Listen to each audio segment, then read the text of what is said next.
Chapter 4. King Solomon was king over all Israel, and these were his high officials. Azariah the son of Zadok was the priest. Elihoreph and Ahijah the sons of Shisha were secretaries. Jehoshaphat the son of Ahilud was recorder. Benaiah the son of Jehoiada was in command of the army. Zadok and Abiathar were priests. Azariah the son of Nathan was over the officers. Zabad the son of Nathan was priest and king's friend. Ahishar was in charge of the palace, and Adoniram the son of Abda was in charge of forced labor. Solomon had 12 officers over all Israel, who provided food for the king and his household.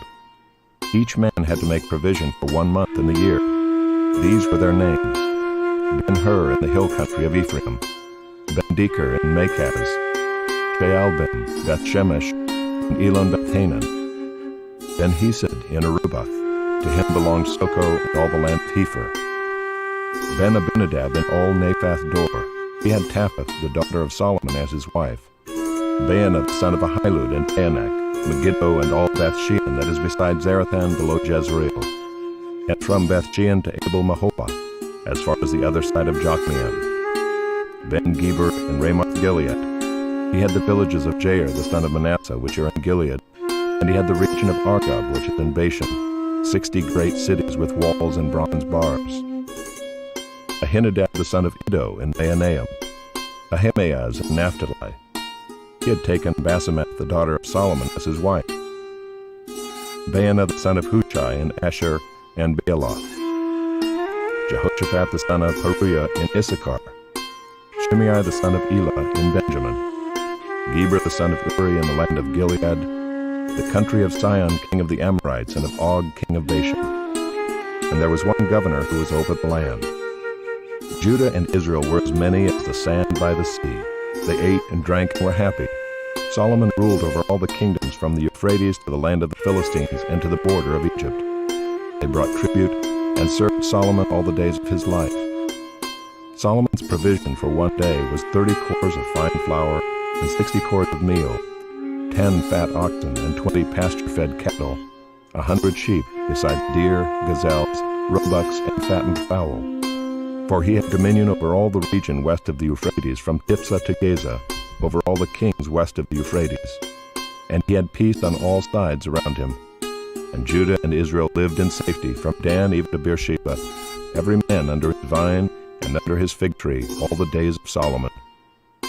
Solomon also had 40,000 stalls of horses for his chariots, and 12,000 horsemen. And those officers supplied provisions for King Solomon and for all who came to King Solomon's table, each one in his month. They let nothing be lacking. Barley also and straw for the horses, and swift steeds they brought to the place where it was required, each according to his duty. And God gave Solomon wisdom and understanding beyond measure, and breadth of mind like the sand on the seashore, so that Solomon's wisdom surpassed the wisdom of all the people of the east and all the wisdom of Egypt. For he was wiser than all other men, wiser than Ethan the Ezrahite, and Heman, Calcol, and Darda the sons of Mahol, and his fame was in all the surrounding nations. He also spoke 3,000 proverbs, and his songs were 1,005. He spoke of trees, from the cedar that is in Lebanon to the hyssop that grows out of the wall. He spoke also of beasts and of birds and of reptiles and of fish. And people of all nations came to hear the wisdom of Solomon, and from all the kings of the earth who had heard of his wisdom.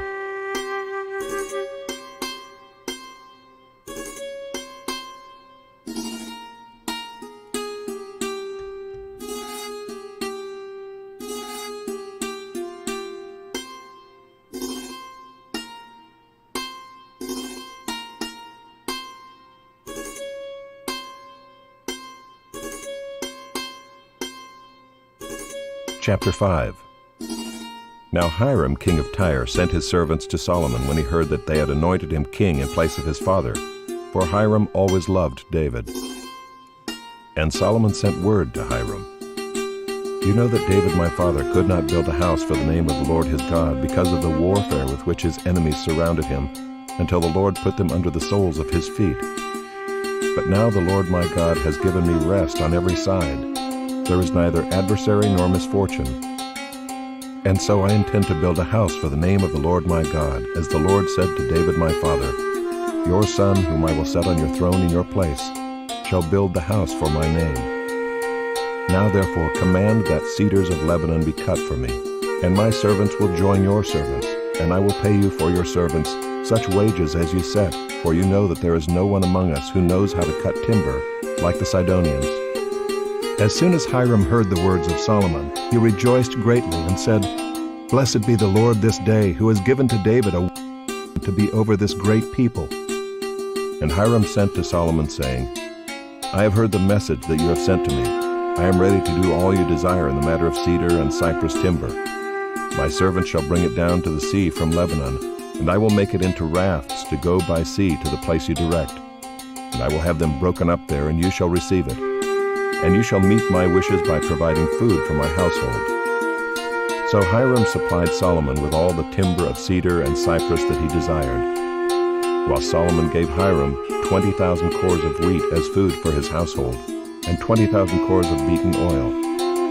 Solomon gave this to Hiram year by year, and the Lord gave Solomon wisdom as he promised him. And there was peace between Hiram and Solomon, and the two of them made a treaty. King Solomon drafted forced labor out of all Israel, and the draft numbered 30,000 men. And he sent them to Lebanon, 10,000 a month in shifts. They would be a month in Lebanon and 2 months at home. Adoniram was in charge of the draft.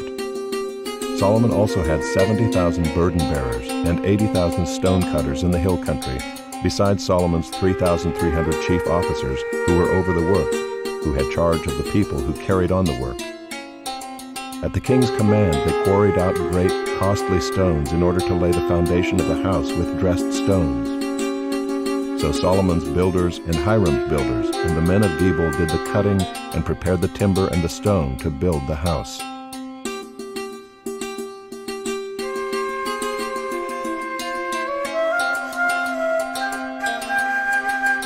Chapter 6.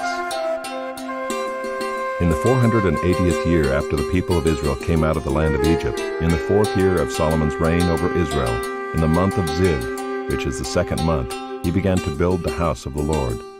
The house that King Solomon built for the Lord was 60 cubits long, 20 cubits wide, and 30 cubits high. The vestibule in front of the nave of the house was 20 cubits long, equal to the width of the house, and 10 cubits deep in front of the house. And he made for the house windows with recessed frames. He also built a structure against the wall of the house, running around the walls of the house, both the nave and the inner sanctuary. And he made side chambers all around. The lowest story was 5 cubits broad, the middle one was 6 cubits broad, and the third was 7 cubits broad. For around the outside of the house he made offsets on the wall in order that the supporting beams should not be inserted into the walls of the house. When the house was built, it was with stone prepared at the quarry, so that neither hammer nor axe nor any tool of iron was heard in the house while it was being built. The entrance for the lowest story was on the south side of the house, and one went up by stairs to the middle story, and from the middle third. So he built the house and finished it, and he made the ceiling of the house of beams and planks of cedar. He built the structure against the whole house, 5 cubits high, and it was joined to the house with timbers of cedar. Now the word of the Lord came to Solomon, concerning this house that you are building. If you will walk in my statutes and obey my rules and keep all my commandments and walk in them, then I will establish my word with you, which I spoke to David your father. And I will dwell among the children of Israel and will not forsake my people Israel. So Solomon built the house and finished it. He lined the walls of the house on the inside with boards of cedar. From the floor of the house to the walls of the ceiling, he covered them on the inside with wood, and he covered the floor of the house with boards of cypress. He built 20 cubits of the rear of the house with boards of cedar from the floor to the walls, and he built this within as an inner sanctuary, as the most holy place. The house, that is, the nave in front of the inner sanctuary, was 40 cubits long.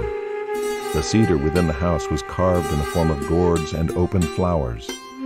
All was cedar, no stone was seen.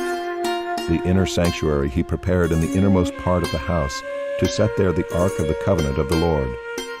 The inner sanctuary was 20 cubits long, 20 cubits wide, and 20 cubits high, and he overlaid it with pure gold. He also overlaid an altar of cedar. And Solomon overlaid the inside of the house with pure gold, and he drew chains of gold across in front of the inner sanctuary, and overlaid it with gold. And he overlaid the whole house with gold, until all the house was finished. Also the whole altar that belonged to the inner sanctuary he overlaid with gold. In the inner sanctuary he made 2 cherubim of olive wood, each 10 cubits high. 5 cubits was the length of one wing of the cherub, and 5 cubits the length of the other wing of the cherub. It was 10 cubits from the tip of one wing to the tip of the other. The other cherub also measured 10 cubits. Both cherubim had the same measure and the same form. The height of one cherub was 10 cubits, and so was that of the other cherub. He put the cherubim in the innermost part of the house, and the wings of the cherubim were spread out so that a wing of one touched the one wall, and a wing of the other cherub touched the other wall. Their other wings touched each other in the middle of the house, and he overlaid the cherubim with gold. Around all the walls of the house he carved engraved figures of cherubim and palm trees and open flowers in the inner and outer rooms. The floor of the house he overlaid with gold in the inner and outer rooms.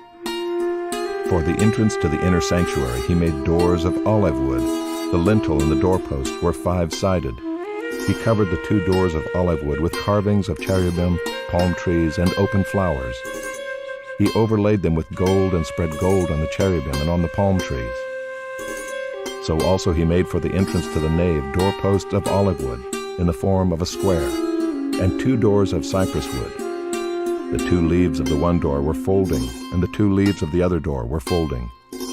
On them he carved cherubim and palm trees and open flowers, and he overlaid them with gold evenly applied on the carved work. He built the inner court with 3 courses of cut stone and 1 course of cedar beams. In the 4th year the foundation of the house of the Lord was laid in the month of Ziv. And in the 11th year, in the month of Bul, which is the 8th month, the house was finished in all its parts, and according to all its specifications. He was 7 years in building it.